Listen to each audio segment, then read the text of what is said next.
핍박, 예고와 성령의 역할이라는 핍박, 예고와 성령의 역할이라는 제목으로 16장 1절에서 15절까지 말씀을 같이 상고하도록 하겠습니다. 지금 저희들은 13장부터 시작되는 예수님의 생애의 마지막 한 주간의 삶을 살펴보면서 특별히 6월절 다락방 식사 후에 전개되어진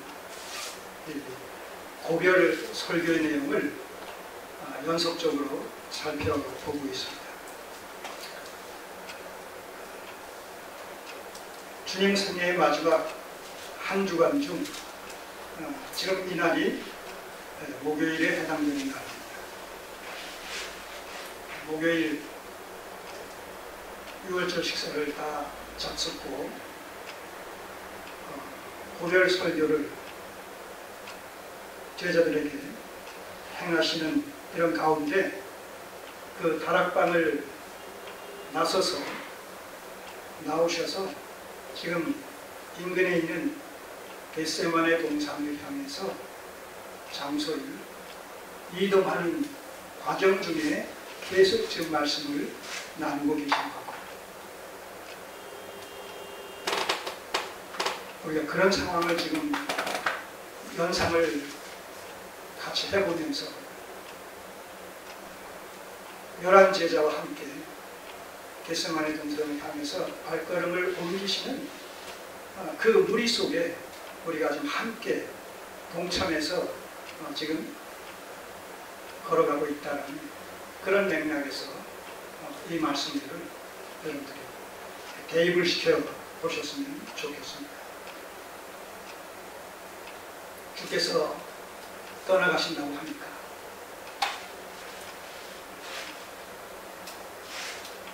아버지께로 성부 하나님께로 돌아가신다고 하니까 제자들은 난감하기 짝이 없는 이런 상황 속에서 큰 염려와 근심에 계속 빠져있는 그런 상황입니다. 사실 3년 동안 주님과 동고동락하면서 많은 가르침을 받았음에도 불구하고 제자들의 영적인 수준이 주님의 말씀을 소화하기에는 한계가 있어서 주님은 영적으로 교훈하시는데 제자들은 현실적으로 받아들이고 가장 비근한 예는 주님께서 구약에 약속된 메시아로 오셨지만 그 메시아의 정체성은 정치적인 메시아가 아니라 종으로서의 메시아입니다.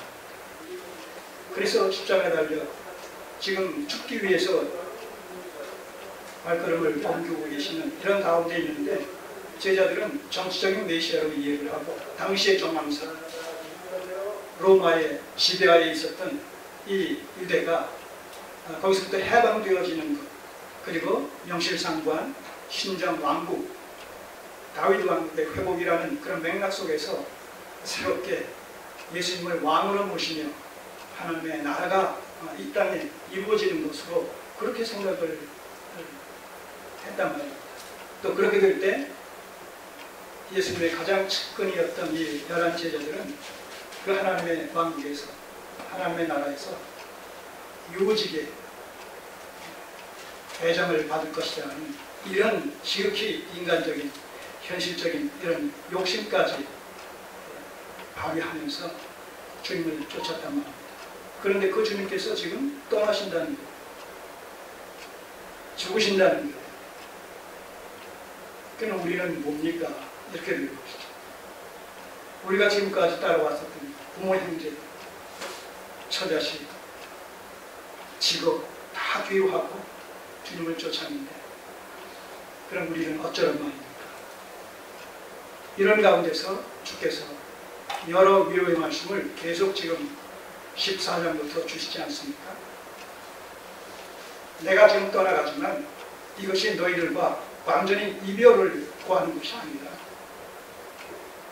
너희들이 영원히 거할 그 초소를 하늘에 마련하면 내가 다시 오겠다.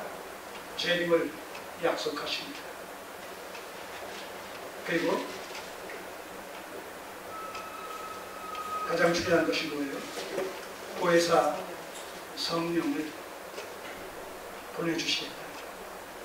그 성령께서 내가 3년 동안 너희들과 동고동락하면서 가르쳤던 그 모든 구속의 경륜에 대해서 밝히 생각나게 하시고 또 그 의미를 깨닫게 해주실 것이다. 이런 말씀으로 위로와 격려를 해주셨음에도 불구하고 그 의미를 다 파악하지 못하는 거예요.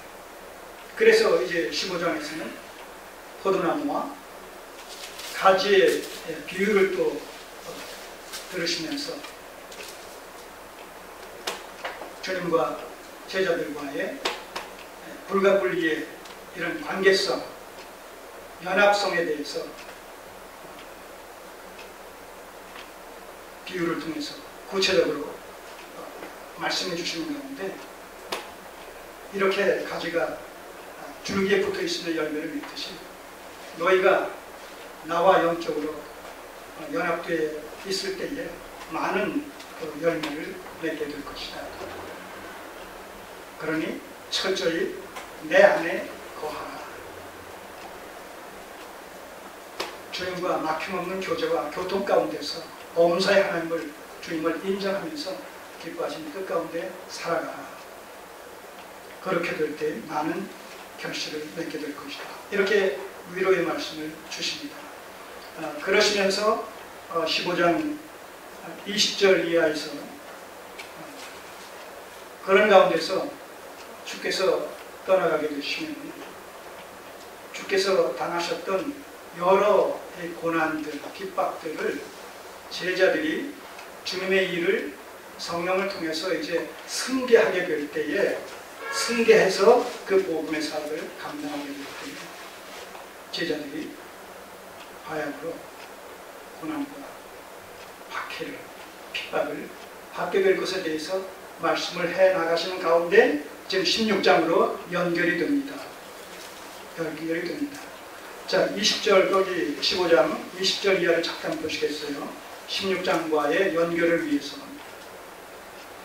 20절 이하를 보시면 내가 너희더러 종이 주인보다 더 크지 못한다 한 말을 기억하라. 종이 주인보다 더 크지 못하다. 사람들이 나를 핍박하였은즉 너희도 핍박할 터이요. 바로 이 말씀을 하시기 위해서 종이 주인보다 더 크지 못하기 때문에 주인이 당하는 것 종이 당연히 당하게 된다는 얘기죠.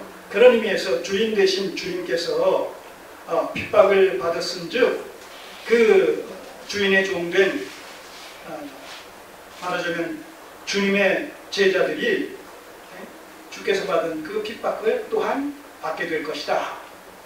이렇게 말씀하십니다.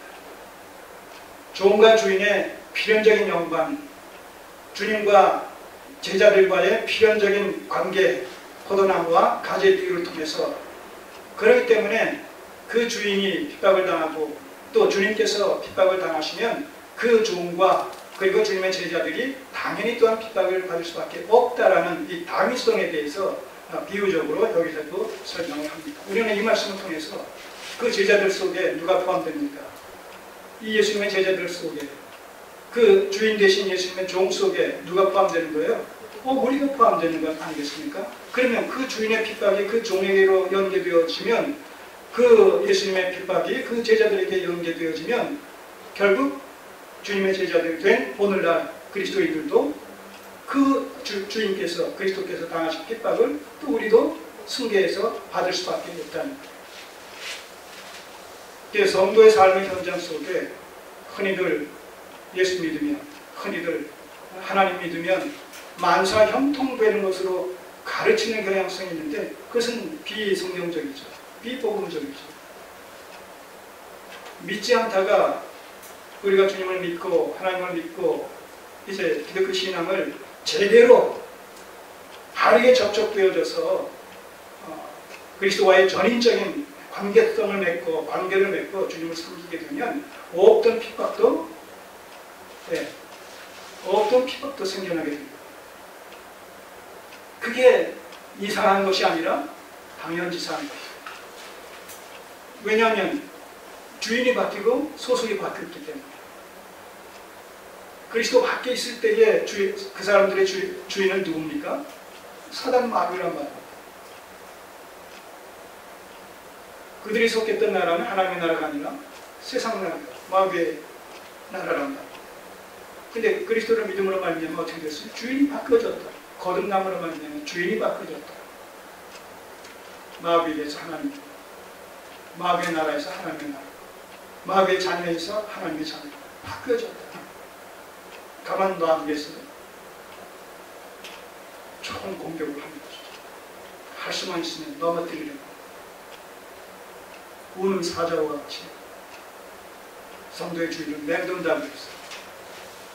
그러니까 우리가 그런 것을 보고도 내가 진짜 성도냐 가짜 성도냐, 내가 종교인이냐 아니면 신앙인이냐, 이 정체성의 여부를 가늠할 수 있는 것 중에 하나가 내가 지금 하나님을 섬기는 내 신앙생활의 여정 속에 고난이 있느냐 없느냐, 시련이 있느냐 없느냐, 핍박이 있느냐 없느냐, 이거 한번 점검해 보실 필요가 있는 거예요. 뭐 항상 있고 항상 없고 그런 것은 아니죠. 그러나 자신의 삶을 한번 객관적으로 뒤돌아볼 때 그런 고난이, 영적인 고난이, 현실적이지만 그 이면은 영적인 것이죠. 항상 그런 것들이 있느냐 없느냐, 없을 수가 없다는 바른 성도라면. 왜? 성경이 그렇게 얘기하고 있으니까. 성경이 응해지고 성경이 응해지지 않고에 따라서 응해질 때 어떻게 돼요? 그게 참 성도죠. 참 신앙에 전축된 것이죠.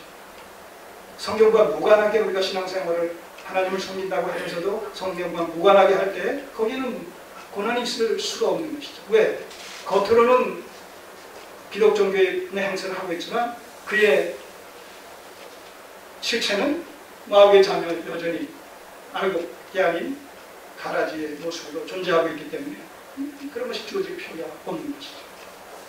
이런 사실들을 우리가 이런 말씀을 통해서 다시 한번 점검해 보면서 우리의 실체를 다시 한번 확인해 볼 필요가 있는 겁니다.